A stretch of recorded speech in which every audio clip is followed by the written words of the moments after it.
Айылыбыздын аксакалды аталары, апалары, ардактуу айылдаштар, ардактуу коноктор.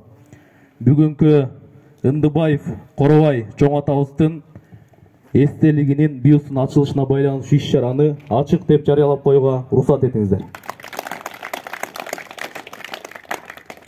Ындыбаев Коробай атабыз аз жашаса дагы өзүнүн эли жерине, өзүнүн аймагына көптөгөн иштерди кылып кеткенин бүгүнкү күндө архивдик материалдар тастыктап отурат.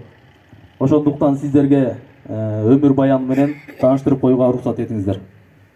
Ындыбаев Коробай 1909 жылы Кочкор району Коштөбө селолук советинде караштуу Кара Күнгөй колхозунда кедей дыйкандын үй бүлөсүндө туулган.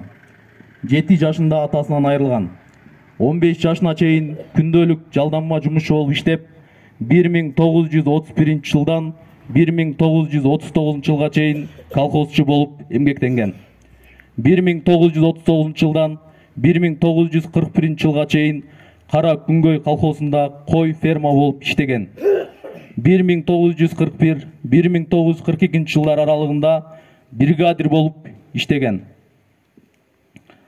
1942 жылы улуу ата мекендик согушка кеткен. 1944 жылдын 31 январына чейин согуш майданында болгон.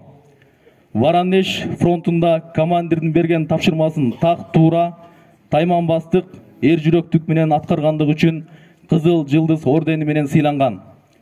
1944 жылдын январ айында жарадар болуп, 1944 жылдын август айында үйүнө кайткан. Ден соолугуна карабай 1945 жылдын 13 январына чейин колхозчу болуп иштеген. Андан соң башкарманын орун басары болуп иштеп жүрүп, 1946 жылдын апрелинен тартып Коштөбө сельсоветинин председатели болуп иштеген. 1949 жылдан 1954 жылга чейин Коштөбө колхозунун алгачкы башкармасы болуп иштеген. 1954 жылы айыкпас ооруга чалдыгып дүйнөдөн кайткан. Бүгүнкү күндө Ындыбаев Коробай чоң атанын урпактары 3 уул, 2 кыз, 28 небереси, 113 чөйрөсү, 5 кыбырасы Коштөбө айыл өкмөтүндө жана башка аймактарда жашашат. Ындыбаев Коробай атабыз тууралуу архивдик маалыматтарды тактап баштаганыбызда буга биздин айыл аймакка, биздин колхозго чоң салымын кошкону тастыкталган кагаздар келди. Ошондуктан бүгүнкү иш-чараны уюштурууга, бюсту коюуга, мурдагы депутаттардын чыгарган чечимин аткарууга алууга биз туура көрдүк. Көңүл бургандарыңызга чоң рахмат.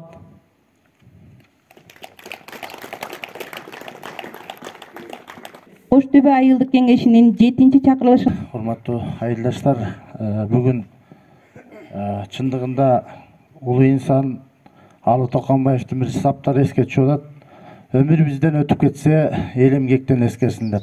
Анын сыгарындай ушул Ындыбаев Коробай атабыз элине эмгегин арнап, калкына кызматын арнап, мына эл үчүн жакшынакай иштерди кылып, ушу айылыбыздын түптөлүшүнө, өнүп өсүшүнө өз салымын кошуп, жана ошондой эле артында калган ушул бала бакырасы, небере чөйрөлөрү, жана ошондой эле жалпы элинин бүгүн жакшынакай сыйына татып отурат. Атабыздын баягы арба ыраазы болбосо тирүүнүн иши оңолбойт дейт. Ушу атабызды эске алып, даңктап, ушинтип байкелин орнотуп аткан бала бакырасына ден соолук берсин, иштерине ийгилик берсин, атабыздын жараткан жайын берсин деп ниет кылалы. Бар болуңуздар. Кезектеги сөздү Кара Күнгөй, Кара Саз айланып берсек, кезек менен чыккан ата, Кенжебаев ата, Султанбеков Аскар ата, Иманалиев Айтеке байкелер келип сүйлөй берсеңиздер, бардыңыздарга сөз берилет. Муса Керим ата. Урматтуу айыл тургундары. Урматтуу айыл тургундары. Алдыда Коробай атанын эстелиги бекеринен турган жоктур. Бул киши эки башкарманын башкармасы себеп. Бул өткөн элдерден ал убакта биз жаш эчтекени көргөн жокпуз, бирок Алар менен чогуу иштешкен кишилер. Мамандаштар ушинтип айтар эле. Коробай башкарма болгондо, мисалы үчүн Каракулда дегенде сельсоветтин секретары койду. Андан кийин кой ферма койгон. Кыскасы ошонун астында жетекчилигинде чоңойгон деп. Себеби мен айтып аткан себебим башкармалардын башкармалары дегеним бул киши биринчилерден болуп ушу колхозду түптөөдө, элдин баарын чогултуп, айты кошкондо, жерди жер кылып, айылды айлаган киши Ындыбаев Коробай. Коробайдын эпизодун бир жолу бизде бир сакалдуу атамекендик согуштун инвалиди бул Кененбаев Акай деген абышкадан уктум эле. Ушул кишинин кыйындыгын бир эпизодун. Колхоздун уюнбаган дейт 60-70ге жакын. Колхоздо бир жылдарда кышында шарп оорус чыгып калды дейт. Анан бир чоң күрөң уй бар дейт атаң. Ойлоп аткан уйдун бири деп өлтүрүп, баягы союп алдым дейт. Союп алганан Коробайга бардым дейт кечинде. Жаткыратып турду. Баягы уй шарп болуп атты эле, уйлардын арасынан бир күрөң уй өлдү дедим дейт. Кандай уй деди дейт. Тайтак мүйүскө күрөң уй эле дейт. Ал өлмөк деди дейт. Көрсө Коробай аны бурун эле көрүп жүргөн экен да. Ал өлмөк. Эртең мен барам, аны бер жака мал баспаган жерге корум таш менен бекемдеп. Мал жукпасын, мал жолотпа жанына деди дейт. Тете Кошкара ташта мына айрым жолдоштор билет, ошол жерде сарай бар болчу. Кийин бузулуп жоголду бу сердин үстүндө. Ошол жерде элем дейт, улам кырга чыгып жаным калбай карап турам дейт, эмне кылар экен деп. Келатыптыр дейт, кокту менен тайгандарын ээрчитип.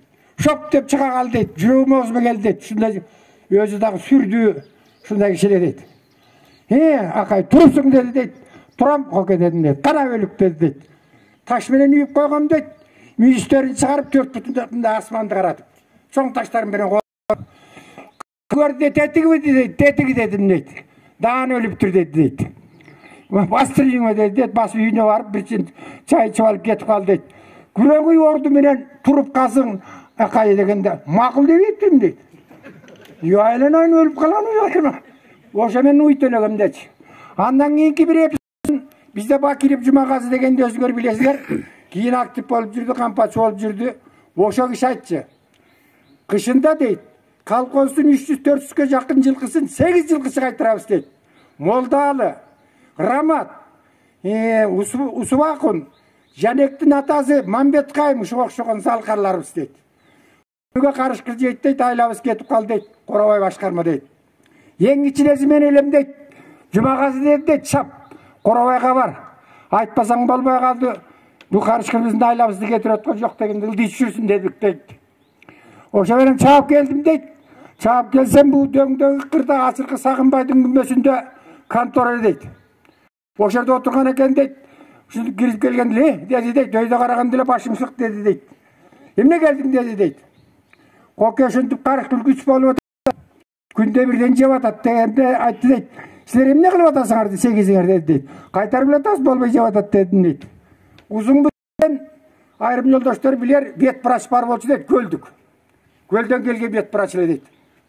Эртең менен эрте саат 10 болобуз. Малды чогултуп даярдап тургула дейт. Айткандай чаап бардым дейт. Кокем кичине жакшы көрчү дейт. Бараткан келаткан деле айтышкан дейт. 5 литр спирт ала кел. 5 литр спирт ала кел деген дейт. 5 литр спирт бу жерде баягы Кожобектин атасы казып эмеге канжыгама байланып баргам дейт. Чаап берки термеден улам карап дейт, качан келет деп. Бир маалда карасам келатыптыр дейт өкө. Чаап эле жеттим дейт, келатат эле келатат деп. Бир бош үй дейт болгон. 8 үй бир бош үйдө жашайбыз дейт. Кыштын күнү январь ай жолдоштор. Ошондо Сарбелде малгыштач экен. Сарбелге малгыштач экен. Бу жерде жылкы жок, карабайсыңбы? Ошол убакта. Анан келди дейт, келип анан жылкылар чогулткалады дейт. Дейт, Жумагасы баягы тамак аш биширип мен үйдө дейт.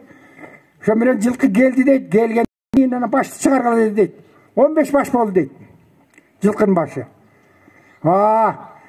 Ошондо 8 жылкычы болчу дейт. Эми мындай кылгыла деди дейт. Калысты 8-гер 8 баш төлөп койгула, калганын чыгарып кетейин деди дейт. Макул дептирбиз дейт, жиндибиз го дейт. Карасаң эле ошо 8 башты төлөтүп кеткен деп күлчү. Ушундай кыйын каарлуу киши эле деп. Эмне үчүн айтып атам ушу сөздүн баарын? Ошо кишилер түптөгөн. Ушул кишилер малды жыйнаган. Элди эл кылган, журтту журт кылган. Мына кийин эле биздин иштеп калган убакта Сакыбаев деген, Чечей дегендер тети көчүп кеткен Кочкар завкосторуна. Ошо башкармалар ошолорду чогултуп келген. Коробай Абышка дагы ошо сыяктуу туугандарын баарын чогулткан. Жерге жээкти элди эл кылып, журтту журт кылып, айыл курган, кыштак курган. Мына ошондон аны куралганбыз. Ошондон уучубуз узарган жолдоштор. Мына ошонун урпактары. Биз аны кишилерди даңктабыз. Мактабасак ким айтат? Утулуп калат жолдоштор. Биз өтсек дагы кийинки жалтыштар айтыш керек эле да. Ай ушундай жигит кишилер бар эле. Ушундай кызмат кылды эле. Ушинтип сүйлөчү эле. Элдин тагдырын кичине колунан келбесе да чеччү эле деген сөз калыш керек. Коробай ата ошого татыктуу киши. Мен кичинекейиме мен деле кызматка аралашып иштеп калдым, мына музакерени баштап. Биз да көптү көрдүк. Сакыбаевдин алдында иштедик. Тартипти да көрдүк. Мына ошол тартип көрсө жол алган, иштештин жолдосу окуган эмес эч ким. Тияктан жогорку билимден окуп келген эмес эч ким.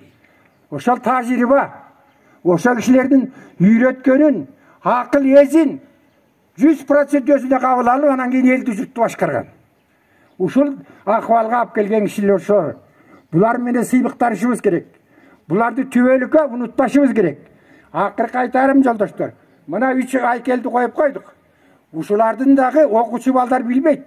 Азыр окуучу балдар мисалы үчүн Чыңгыз Айтматовду билбейт. Дүйнөгө таанылган Чыңгыз Айтматовду тааныбайт. Көрүп атабызга корреспонденттер сурайт да, Чыңгыз Айтматов ким эле десе, кээ бирлер артист дейт. Артист деп айтат. А кээ бирлер жанагы Саякбай, Баякбайларды сурасаң, билбейм эле дейт. Сразу ачык эле айтат. Ошол жерде мектептин окуучуларына ошо жок дегенде бир кичинекей брошюра кылып, ушулардын баянын, базып өткөн жолун ошо жок дегенде бир бурчка коюп, жок дегенде азганда балдыштанда ушул балдарга эскертип туруш керек. Үйрөтүп туруш керек. Келгенде ушул балдар, бул Коробай атам экен, бул Карагул атам экен, бул Абдыразым Садык атам экен деш керек. Ошолор билиш керек. Биз кетебиз, бирок ошо балдар калат. Ошо балдар да биз чылап, биздей болуп сайрап, какшап, ушулардын өмүрүн айтып бериш керек. Себеби булар колхозду түптөгөн. Элди эл кылган, журтту журт кылган ушулар. Абдыразым Садык деген эң биринчи жолу. Ушул жерге радио узелдерин өткөн. Ошол жерге контор салган, клуб салган. Ошолорду паровой отопление менен курган. Анда эч кимде паровой отопление, эч кимде клуб да жок болчу. Мына Карагул Сакыбаев келди, эмне? Мына түшүмдүүлүк 50 центтерге жетти. Айрым чабандар 180 тел алды. Бүгүн эмгеги? Бул башкаруучунун эмгеги. Ошону кылган эмгеги менен ошону көтөрүлгөн колхоз болгон. Фрунзе колхозу убагында өтмө кызылтуудан үчүнчү эмес. Облустукун, республикалыктын. Кийинки жылы Союздун өтмө кызылтуусун алган. Бул кимдин эмгеги? Жетекчилердин эмгеги. Ошо жетекчилерди киши кылган ким? Биз болуп отурган эл. Ушул эл жапа-тырмак киришип иштеп, жанын аябай иштеп, күн түн дебей иштеп, анан жеткен. Жалгыз киши, жалгыздары ботко болбойт. Коробайлар жалгыз эмес. Анын аркасында эл журту бир кишидей болуп эмгектеген. Ошон үчүн колхоз болгон. Ошон үчүн колхоз өнүгүп өскөн. Даражага көңүл бөлгөн историяга чоң рахмат.